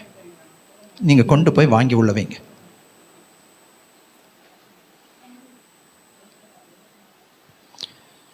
நான் எப்போவுமே சொல்லியிருக்கேன், என்னுடைய பிரசங்கத்துக்கு பேக்ரவுண்ட் மியூசிக் வேண்டான்னு. என் பிரசங்கமே போதும். சரி, வாயத்திர விரிவாய் நிரப்புவேன். ஆமேன். சரி, அடுத்த வசனம் வாசிங்க.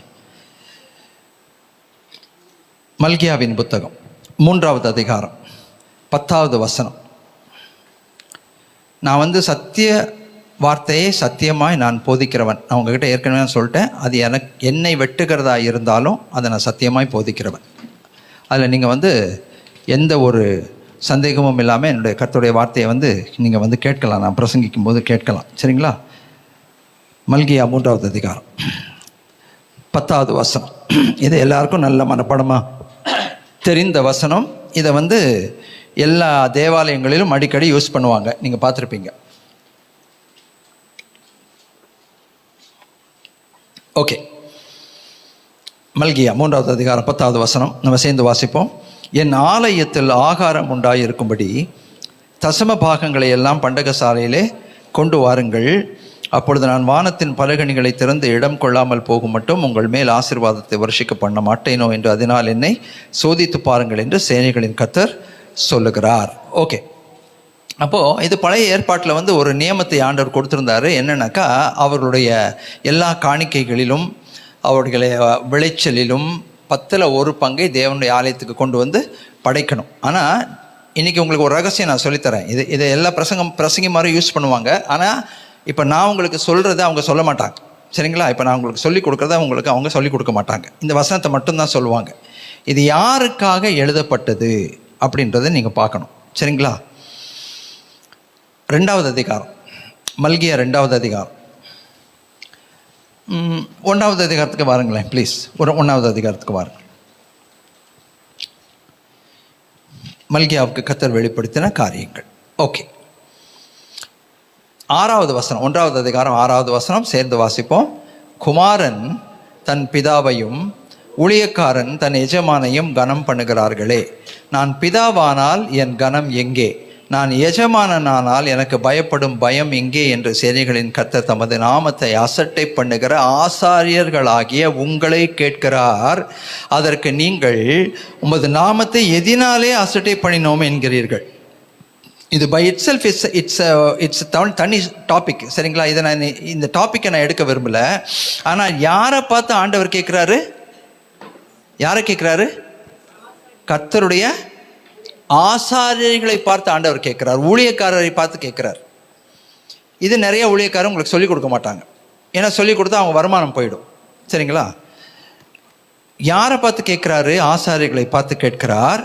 என் பீடத்தின் மேல் அசுத்தமான அப்பத்தை படைக்கிறீர்கள், ஆனாலும் எதினாலே உண்மை அசுத்தப்படுத்தினோம் என்கிறீர்கள். கர்த்தருடைய பந்தி எண்ணமற்று போயிற்று என்று நீங்கள் சொல்லுகிறதுனாலே. அப்புறம் கண் ஊனமானதை பலியிடுகிறீர்கள், அது பொல்லாப்பல்ல.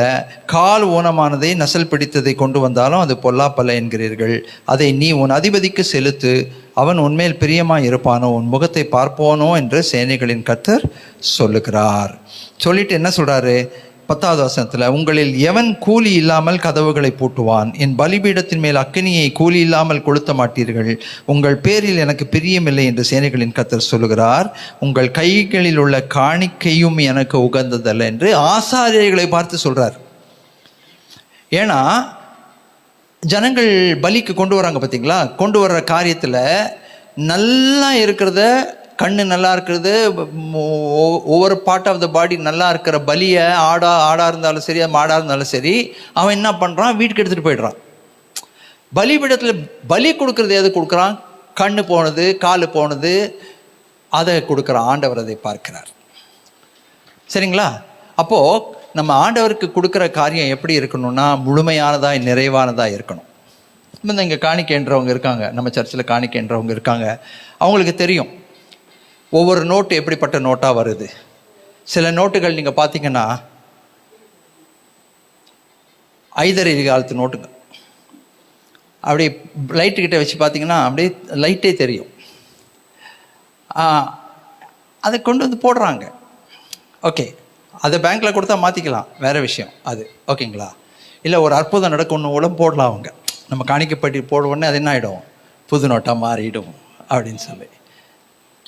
நம்ம ஆண்டவருக்கு எதை செய்தாலும் எப்படி செய்கிறோம், என்ன எண்ணத்தோடு செய்கிறோம், என்ன மனசோடு செய்கிறோம், ரொம்ப ரொம்ப முக்கியம். அருமையான தேவஜனமே, அது ஆசாரியர்களுக்கும் பொருந்தும், ஆசாரியர்களாகி எங்களுக்கும் பொருந்தும், கர்த்தருடைய பிள்ளைகளாகி உங்களுக்கும் பொருந்தும். 2வது, இப்பவும் பாருங்க, இது நிறைய விஷயம் இருக்கு. 2வது அதிகாரம் வாங்க, 2வது அதிகாரம் 1வது வசனம். இப்பொழுதும் ஆசாரியர்களே, இந்த கட்டளை உங்களுக்குரியது. யாரை பார்த்து எழுதுறாரு? ஆசாரியர்களை பார்த்து எழுதுகிறார். ஆசாரியர்களே, இந்த கட்டளை யாருக்கு உரியது? உங்களுக்குரியது. ஓகே, அதெல்லாமே சொல்லிட்டு வராரு. இப்படியெல்லாம் சொல்லிட்டு நிறைய விஷயங்கள் சொல்றாரு. அதுக்கு பிறகுதான் 3வது அதிகாரத்தில் கர்த்தர் என்ன சொல்றாருனாக்கா, இந்த தசம பாகத்தை பற்றி அவர் பேசுகிறார்.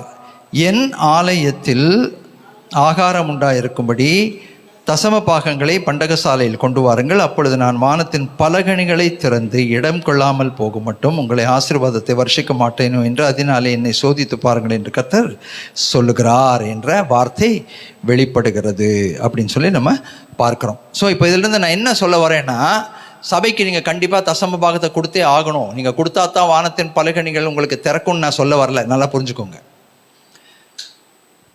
பழைய ஏற்பாட்டில் தான் அந்த தசம பாகம் என்பது ரொம்ப வலியுறுத்தி சொல்லப்பட்டிருக்கிறது. அஃப்கோர்ஸ் ஆண்டவர் சொல்லும்போது புதிய ஏற்பாட்டில் என்ன சொல்கிறாரு? அதையும் செய்யணும், இதையும் செய்யணும் அப்படின்றத சொல்கிறார். ஆனால் புதிய ஏற்பாட்டில் நம்முடைய கொடுக்கறது எப்படி தெரியுமா? நம்முடைய ஈகை எப்படி தெரியுமா? நம்மால் ஆன எல்லாவற்றையும் நாம் செய்ய வேண்டும். நம் பலனுக்கு தக்கதாக, திராணிக்கு தக்கதாக நம்ம செய்ய வேண்டும். புரியுதுங்களா என்ன சொல்கிறது? அதில் ஆண்டவர் என்ன செய்யக்கூடாது? நம்ம வஞ்சிக்கக்கூடாது. ஓகேயா?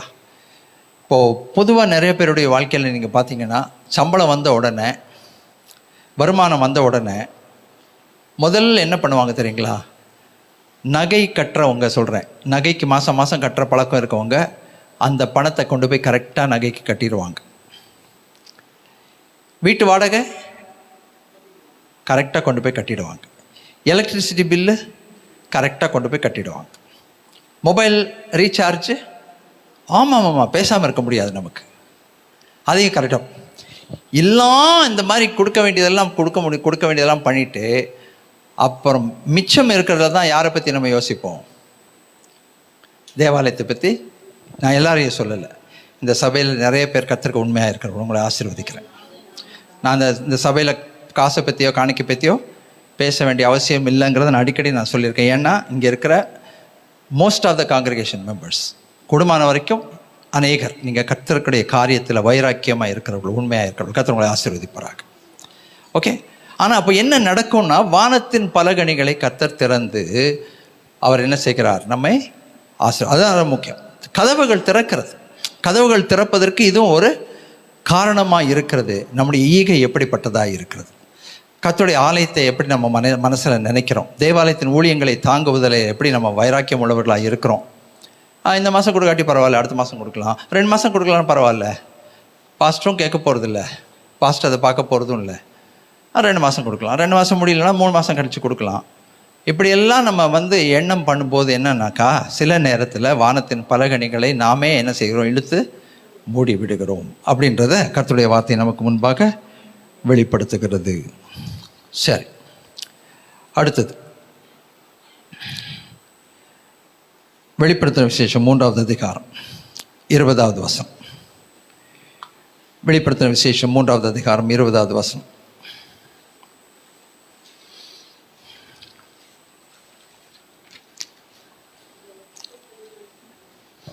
வாசிப்போமா?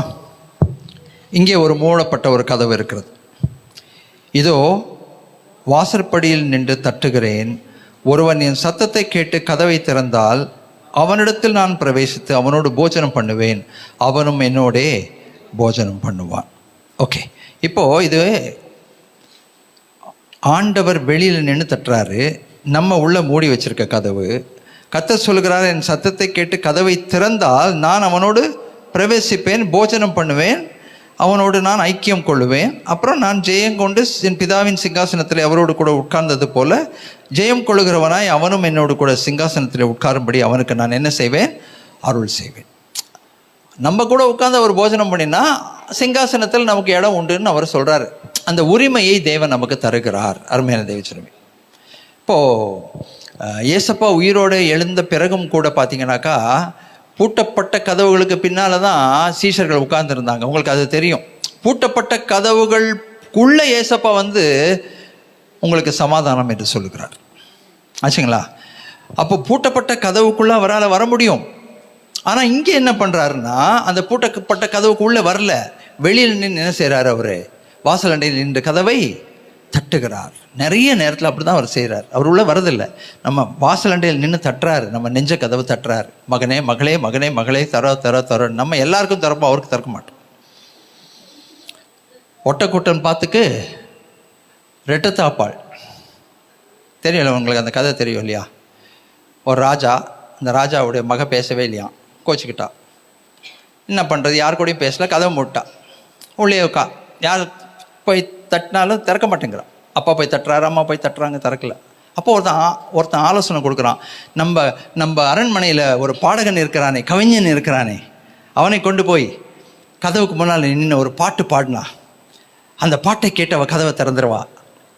அவன் பேர் ஒட்டக்கூத்தன், அந்த கவிஞன் பேர் ஒட்டக்கூத்தன். அப்போது இவனை கூட்டிகிட்டு போய் நிற்க வச்சு ஒரு பாட்டு, அவனும் உருக்கமாக ஒரு பாட்டு பாடுறான். அவள் உள்ள சொல்கிறா, இந்த ஒட்டக்கூத்தன் பாட்டுக்கு ரெட்டை தாழ்பால், இன்னும் ஒரு அடிஷ்னல் தாழ்பால் போட்டான்.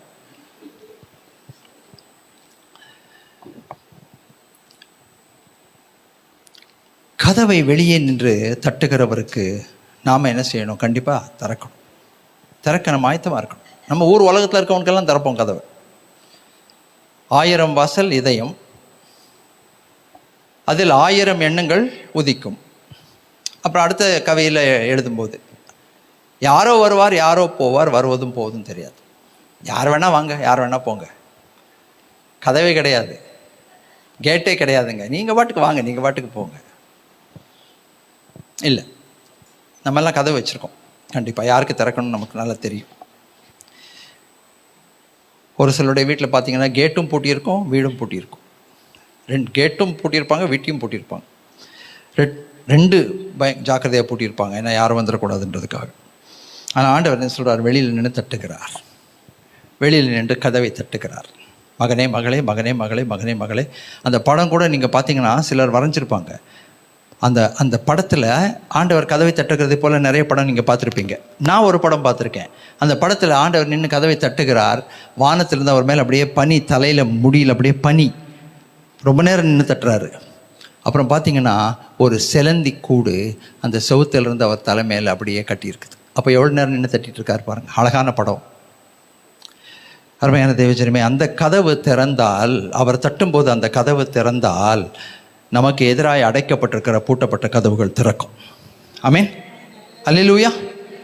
நடக்குமா நடக்காதா? நடக்கும்.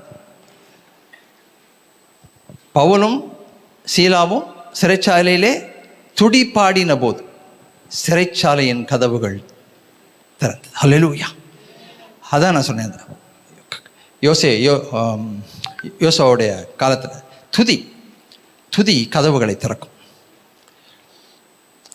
அப்போ நம்ம ஆண்டவருடைய சத்தத்தை கேட்டு, மெல்லிய சத்தத்தை கேட்டு, மகனே மகளின்னு சொல்கிற சத்தத்தை கேட்டு கதவை திறக்க வேண்டியது அவசியமாக இருக்கிறது. அப்படி நடந்தால் என்ன நடக்கும் தெரியுங்களா?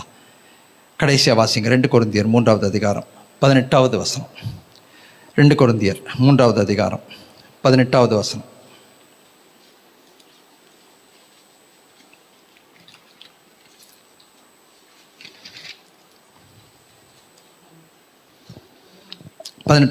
சேர்ந்து வாசிப்போம். நாம் எல்லோரும் திறந்த முகமாய் கர்த்தருடைய மகிமையை கண்ணாடியிலே காண்கிறது போல கண்டு, ஆவியாய் இருக்கிற கர்த்தராலே அந்த சாயலாகத்தானே மகிமையின் மேல் மகிமை அடைகிறோம்.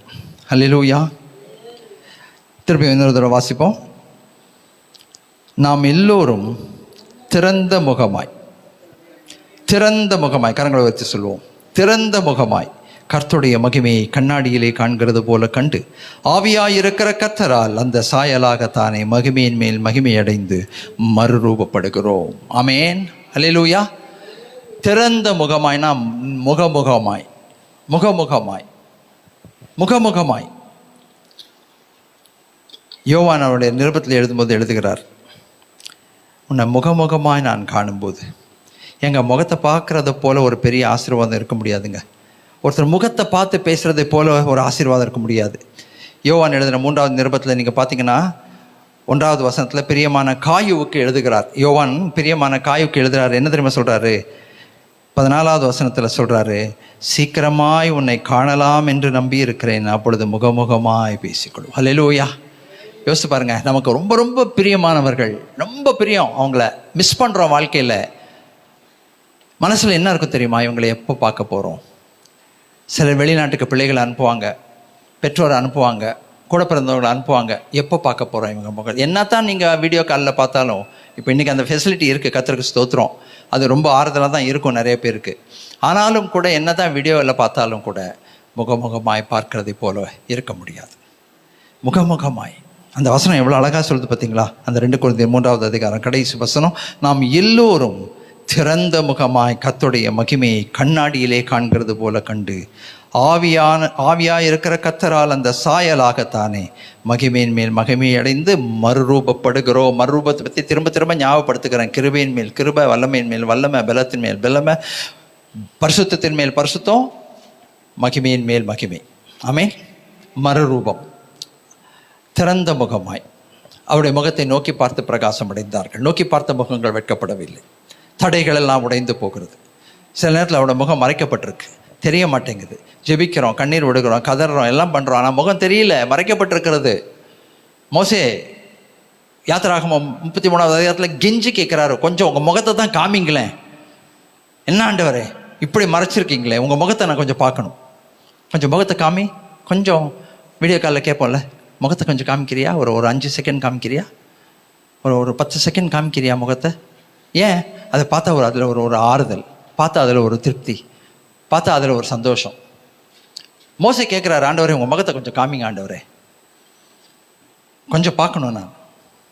அப்போ தான் ஆண்டவர் சொல்கிறார், முகமுகமாக நீ இப்போ என்னை பார்க்க முடியாது, ஆனால் நீ போய் நில்லு, கண்மலையில் நில்லு, உடைக்கப்பட்ட கண்மலையில் போய் நில்லு, அந்த வழியாக கடந்து போவேன். நான் உன் முகத்தை காமிக்க மாட்டேன், என் முகத்தை காமிக்க மாட்டேன், என் மகிமையை நீ பார்ப்ப. ஆனால் இங்கே அப்படி இல்லை.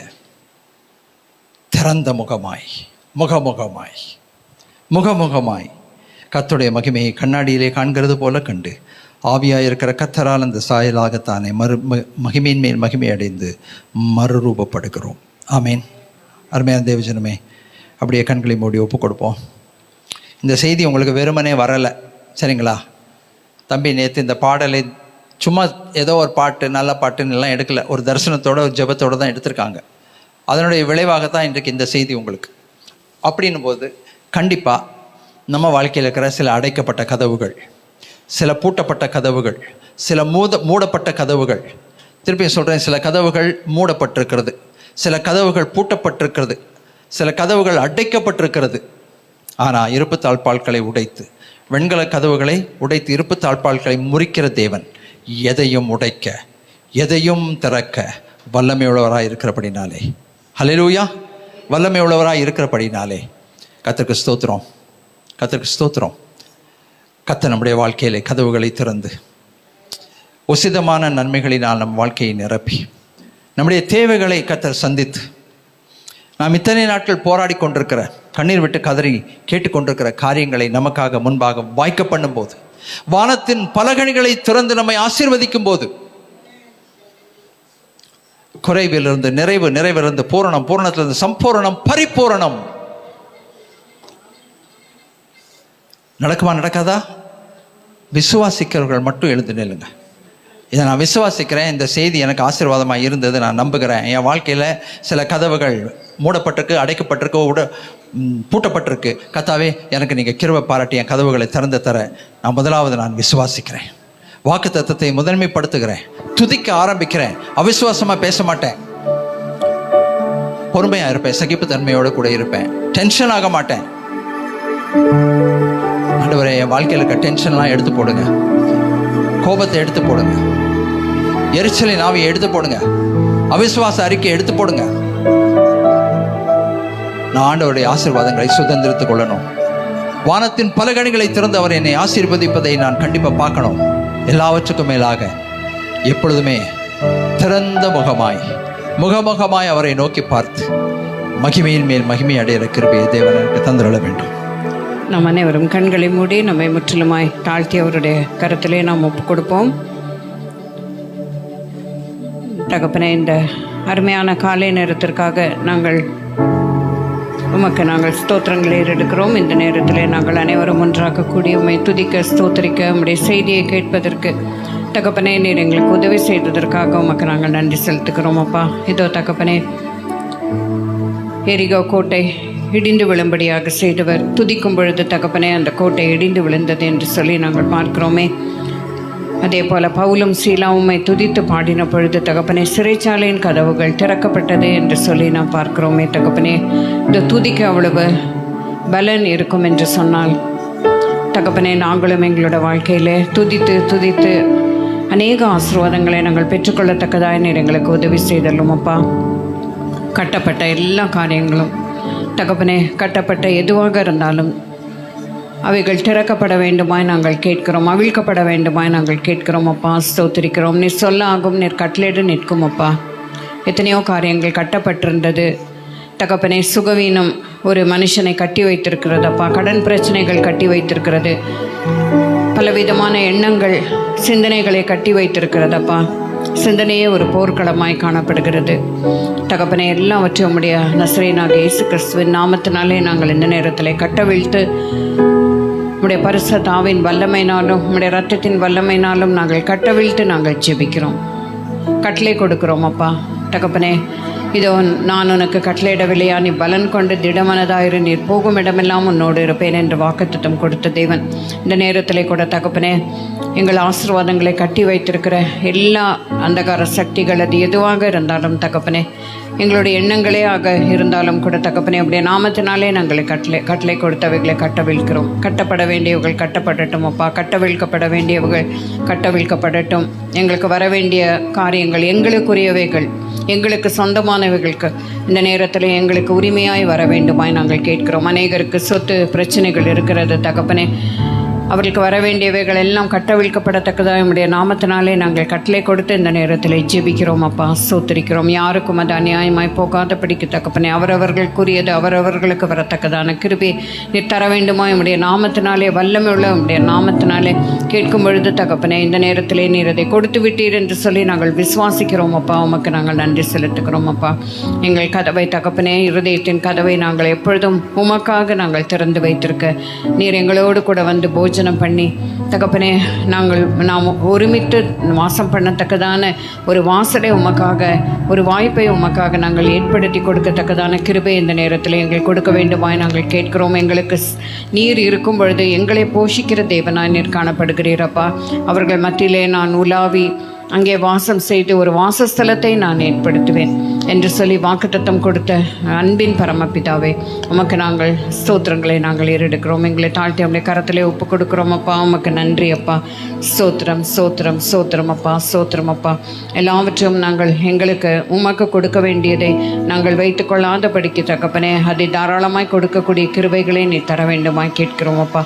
அதன் மூலமாக வருகிற ஆசீர்வாதங்களை நாங்கள் பெற்றுக்கொள்ளத்தக்கதாய் வந்திருக்கிற ஒவ்வொருவருக்கும் நீர் அதிகமாய் உதவி செய்து அவர்களை பலப்படுத்தி தைரியப்படுத்தி காத்துக்கொள்ள வேண்டுமாய் மீட்பரும் இரட்சகருமா இருக்கிற இயேசு கிறிஸ்துவின் நாமத்தினாலே கேட்டுக்கொள்கிறோம் அன்பின் பரம்பிதாவே, ஆமென். எழுந்து நின்று தேவ ஆசீர்வாதத்தை பெற்றுக்கொள்வோம். இணைந்து சொல்லுவோம். என் ஆத்துமாவே கர்த்தரை ஸ்தோத்திரி, என் முழு உள்ளமே அவருடைய பரிசுத்த நாமத்தை ஸ்தோத்திரி. என் ஆத்துமாவே கர்த்தரை ஸ்தோத்திரி, அவர் செய்த சகல உபகாரங்களை மறவாதே. ஆமேன். நம்முடைய ஆண்டவராக இயேசு கிறிஸ்துவின் கிருபை, பிதாவின் அன்பு, பரிசுத்த ஆவியானவருடைய இணை பிரியாத அந்யோன்ய ஐக்கியம் நம் அனைவரோடும், நம்முடைய குடும்பத்தின் பிள்ளைகள் ஒவ்வொருவரோடும், மிஷனரி குடும்பத்தோடும், தூரத்தில் இருக்கிற நம்முடைய பெற்றோர் பிள்ளைகள், சகோதர சகோதரிகள், உலகமெங்கிலும் இருக்கிற பரிசுத்தவான்களோடு இன்றும் என்றும் நிலைத்திருப்பதாக. ஆமேன். அல்லேலூயா. எப்பத்தா திறக்கப்படுவதாக, எப்பத்தா திறக்கப்படுவதாக, எப்பத்தா திறக்கப்படுவதாக. அல்லேலூயா. ஆமேன்.